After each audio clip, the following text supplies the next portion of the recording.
oi, aqui é a Renata e hoje nós vamos conversar sobre esse livro que tem a capa belíssima, lindíssima, que conquista corações pela sua diagramação, O Despertar da Lua Caída, da autora Sarah A. Parker. Pra gente conversar sobre esse livro, deixa eu falar quem que é essa autora, né? A Sarah, ela é uma autora contemporânea e ela tem uma escrita muito voltada para fantasia. Então, nos livros dela, ela explora muito esse universo de fantasia.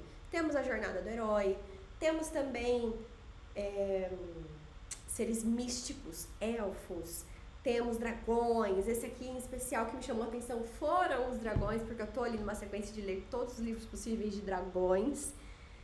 E esse livro segue muito bem essa construção de mundo. Por falar em construção de mundo, um ponto muito interessante desse livro é que a Sarah soube muito bem construir o mundo. Nos primeiros capítulos ela vai explicar como que esse mundo surgiu, quem são os criadores, quem são os deuses ao redor desse mundo para a criação. Então aqui você pode ver que nós temos o lume, que é a parte mais clara do planeta, nós temos o grado, que é onde tem ali a junção do claro e do escuro, e nós temos o breu, como o próprio nome já diz, é onde fica o breu desse mundo.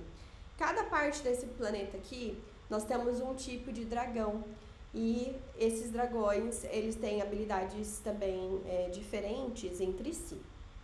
Nós temos as luas ao redor, cada lua também é um dragão que acabou falecendo e se tornando lua. Ou seja, a construção de mundo disso daqui é muito interessante. Ela explica quais são os deuses, quais são os dragões.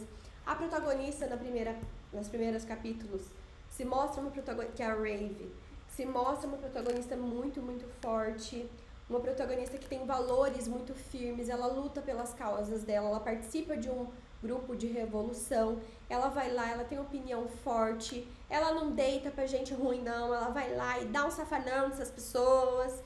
E assim, tinha tudo pra dar certo, até que deu tudo errado. E aí é onde que eu quero entrar com a minha resenha, que eu tenho uma opinião um pouco impopular, talvez, sobre esse livro. Eu participei de um clube de leitura e praticamente todo mundo gostou desse livro e eu fui a única que não gostei. E aí eu quis compartilhar o meu ponto de vista aqui pra ver o que você pensa sobre isso, se você tem a mesma visão que eu ou se não, você realmente amou esse livro aqui. Bora lá. Primeiro problema que eu vejo nesse livro. Ele prometeu muita coisa. Nós tivemos uma construção de mundo fantástica, nós temos uma protagonista que se diz muito forte, porém ela não tem uma crescente dessa protagonista. Ela acaba se estagnando nessa evolução dela, inclusive emocional. Ela acaba sendo pintada como uma protagonista forte, mas extremamente raivosa, que não enfrenta os problemas dela. Por que eu digo isso? Porque em determinado momento aqui do livro, ela vai descobrindo outras coisas do passado dela, coisas extremamente importantes para a narrativa, para a história, para entender o porquê ela é assim. E ao invés dela ir lá e enfrentar, afinal ela é forte, ela criou uma casca devido aos inúmeros traumas que ela sofreu, ela foge ou ela explode. E aí acaba ficando pintada uma protagonista que é simplesmente uma raivosa, que não sabe lidar com as emoções e que foge na hora do embate, acabando outras pessoas se envolvendo na luta e perdendo tempo ao redor disso. Outro ponto que tem desse livro aqui é que ele retrata pontos de vista de pessoas diferentes. E isso é bem legal, porque nós temos uma hora que é a Rave, que é a protagonista que narra, outra hora o Khan, que é um outro personagem que logo em seguida ele vai fazer par com a Rave, e outros personagens que vão surgindo ao longo do caminho. Isso eu considero muito válido, porém é mais legal você ler os pontos de vista de outras pessoas do que a própria protagonista. E isso pra mim, como assim, cara? A protagonista devia ser a mais legal da gente acompanhar. Eu queria ver mais as convicções dela, eu queria saber o que ela tá pensando sobre esses problemas ou sobre essas descobertas que ela tá fazendo, não só simplesmente fugindo ou explodindo tudo e ficando com raiva. Outro ponto negativo que eu senti desse livro é que, beleza, ela explicou sobre o mundo, porém ela abriu vários loopings que não se fecharam ao longo do caminho. E aí vieram com a seguinte argumentação: Renata, esse aí foi um livro, o livro 1, tudo será fechado no livro 2, mas e se não for? E como que você me faz um livro 1 que não tem conclusão nenhuma? Porque cada livro tem a sua própria Tem que ter o seu próprio arco de conflito ali para ser trabalhado. Por exemplo, o arco de conflito desse livro aqui, tivemos várias oportunidades. Nós tivemos a oportunidade de falar do porquê que estava tendo uma revolução, o porquê que os reis tiranos são tiranos, o que aconteceu, quem que são de fato eles. Nós temos também uma possibilidade do arco justamente do enfrentamento emocional da Raven descobrindo o passado dela. Então a gente teve várias possibilidades de arcos abertas e nenhuma foi conclusiva. E isso me incomodou muito, porque eu acredito que ficou raso demais. Apesar de ser um livro extremamente extenso, perde-se tempo, por exemplo, em uma narrativa. No meio da história, você tem uma tribo que acaba competindo pela mão da Raven. E aí os homens lá disputam pela mão dela e ela ia ter que casar com um deles. Depois o Khan chega, luta também, fala, não, ela tem que casar com o que ela quiser. Do nada isso acontece. E não tem explicação nenhuma. Foi, assim, perda de tempo, de verdade. Foi uma perda de tempo ter colocado isso aqui dentro do livro. Ao invés de explorar, por exemplo, os dragões não foram explorados. A gente teve lá a apresentação dos tipos de dragões, mas e aí? Quando que a gente vai explorar eles? Quando que o poder deles vai vir à tona? Sabe? Não foi. Abriu muitos arcos e não fechou nenhum. E isso pra mim é muito, muito, muito grave. Outra coisa também que me incomodou muito isso eu não sei se foi uma coisa particular da experiência que eu tive de leitura, do livro que eu estava lendo, se foi algum erro de impressão, alguma coisa assim, porque eu conversei com outras pessoas e elas não tiveram esse problema.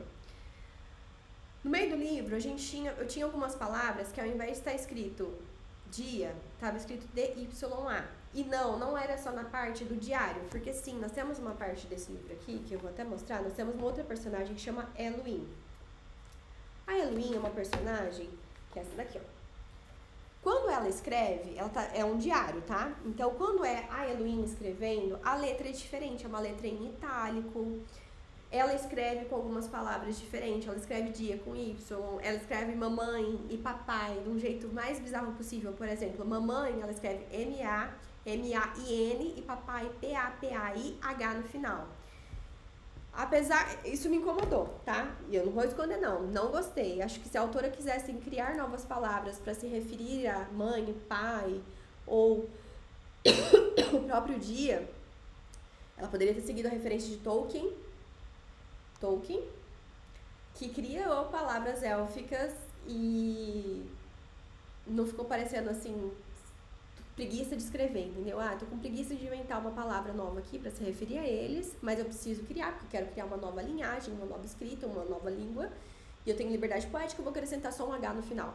Não, achei isso péssimo. E aí, num clube de leitura, uma guria que levantou uma outra bola que eu não tinha prestado atenção, que é no fato, sim, isso pode atrapalhar a experiência de leitura também dos disléxicos, porque mistura letra ali e aí pode atrapalhar. Mas, continuando, essas características aparecem muito aqui nessa parte do livro que a Eluin está falando, está escrevendo. Mas, no livro que eu estava lendo, além disso daí da parte do diário, esses erros, ao invés de escrever dia, escrever day ou escrever dia com Y invertido, apareciam em vários outros momentos do livro. Aí eu não sei se foi um erro do meu livro, da parte que eu tava lendo, sei lá, impressão, porque pode acontecer, ou se realmente tem esses erros, ou que não são erros, foram realmente propositais da autora ao longo desse livro todo. Então isso me incomodou bastante. Ela colocou um glossário aqui no final do livro, não recomendo você ler ele, porque você vai tomar muitos e muitos spoilers desse glossário. A árvore genealógica é legal você dar uma olhada. Mas assim, faz diferença também não faz, tá? Eu só vi depois que terminei o livro mesmo.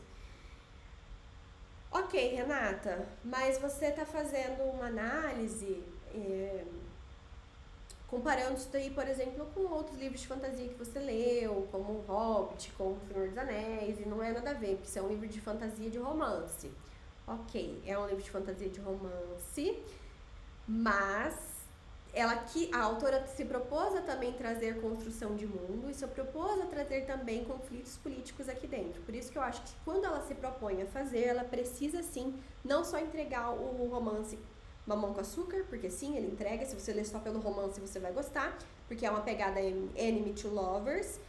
Os protagonistas, eles se provocam o tempo inteiro e depois eles acabam se apaixonando, e aí ela se apaixona, fica naquele em cima do muro, tô apaixonada, não tô. Tem ali umas cenas ali dele se beijando e assim por diante, naquela pegação e assim, né? É um livro 18+, já vou deixar claro. Mas eu não gosto de livros que seja só isso, entendeu? Eu acredito que, principalmente livros no qual ela se propõe a ter outras construções de mundo, pecou um pouquinho nisso, na minha opinião. Você pode super ter outra opinião contrária e eu quero muito te ouvir. Se você leu O Despertar da Lua, o que você achou? Você gostou? Você não gostou? Eu amei a capa, amei os dragões, senti falta de saber mais sobre eles, saber mais sobre a Revolução, saber mais sobre os reis tiranos, ter mais conflitos e amadurecimento dessa personagem. Tá aqui as minhas considerações e aguarde que semana que vem nós temos mais resenha. Inclusive eu quero saber a sua opinião. Os livros de resenha aqui estão gerando valor para você? Você tá curtindo? Tem algum ponto que você gostaria, ou algum livro que você gostaria que eu resenhasse? Deixa aqui abaixo o seu comentário. Seu comentário faz total diferença pra mim, que tá produzindo esse conteúdo aqui pra você. Eu adoro ler comentários e adoro saber também a sua opinião sobre esses livros. Um beijo e até o nosso próximo encontro.